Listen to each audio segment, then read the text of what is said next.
कोल्हापूर पोलिसांचं एक पथक चंद्रपुरात असून काल दिवसभर विविध ठिकाणी त्यांचा शोध घेतला गेलाय। सूत्रांनी दिलेल्या माहितीनुसार 19 तारखेपर्यंत प्रशांत कोरटकर चंद्रपुरातील एका हॉटेलमध्ये राहत होता। मात्र 19 तारखेच्या रात्री हॉटेलमधून तो बाहेर पडला, परंतु तो नागपूरच्या दिशेने आला नाही। कोल्हापूर पोलीस या हॉटेलच्या सीसीटीव्ही फुटेजच्या माध्यमातून त्याच्यासोबत कुणी आहे का याचा शोध घेत आहेत। दरम्यान नागपुरात गेलेल्या पोलिसांच्या पथकाला स्थानिक यंत्रणेची मदत होत नसल्याची खंत कोल्हापूर पोलिसांनी व्यक्त केली आहे।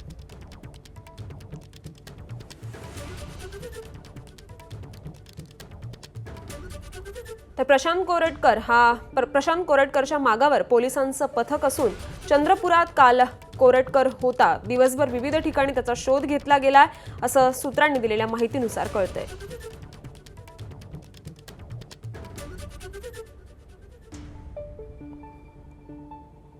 आपले प्रतिनिधी विजय केसरकर सध्या आपल्या सोबत आहेत। विजय, कुठेतरी प्रशांत कोरटकर दुबईला पळून गेल्याची चर्चा, त्यानंतर आता 19 तारखेपर्यंत तो चंद्रपुरात राहिल्याची चर्चा, पोलिसांच्या नाकावर टिचून कुठेतरी कोरटकर फरार होतोय का असा प्रश्न उपस्थित होतोय। अगदी बरोबर आहे, कारण पोलीस आहेत ते त्याचा शोध घेत आहेत। अंतरिम जामीन मिळण्याच्या आधी देखील पोलीस शोध घेत होते, मात्र पोलिसांना तो मिळून येत नाही। त्यामुळे पोलिसांचं कुठेतरी हे अपयश आहे असंच म्हणावं लागेल, कारण आपण बघितलं की नागपूरमध्ये पहिल्यांदा टीम गेली, त्यावेळी मिळाला नाही। त्याच्यानंतर नागपूरमधली एक टीम आता चंद्रपूरमध्ये आहे आणि चंद्रपूरमध्ये गेल्याची माहिती मिळाल्यानंतर आता जी सगळ्यात महत्त्वाची माहिती समोर येते की चंद्रपूरमध्ये तो 19 तारखेच्या रात्रीपर्यंत होता, एका हॉटेलमध्ये होता आणि त्याच्यानंतर 19च्या रात्री तो तिथून पसार झाला।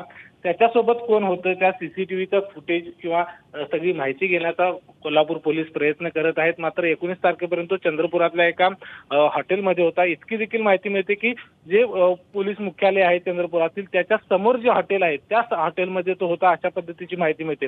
दुसऱ्या बाजूला अशी एक देखील भावना व्यक्त केली किंवा खंत व्यक्त केली कोल्हापूर पोलिसांनी की जे स्थानिक प्रशासन आहे त्यांचे सहकार्य आहे ते या पोलिसांना मिळत नाही। त्यामुळे कुठेतरी अडचण येते, कारण कोल्हापूर आणि नागपूर हे अंतर खूप प्रचंड लांब आहे आणि अशा वेळी तिथली यंत्रणा जर त्या यंत्रणेचा जर आपल्याला साथ मिळत नसेल तर हे अडचणीचं आहे।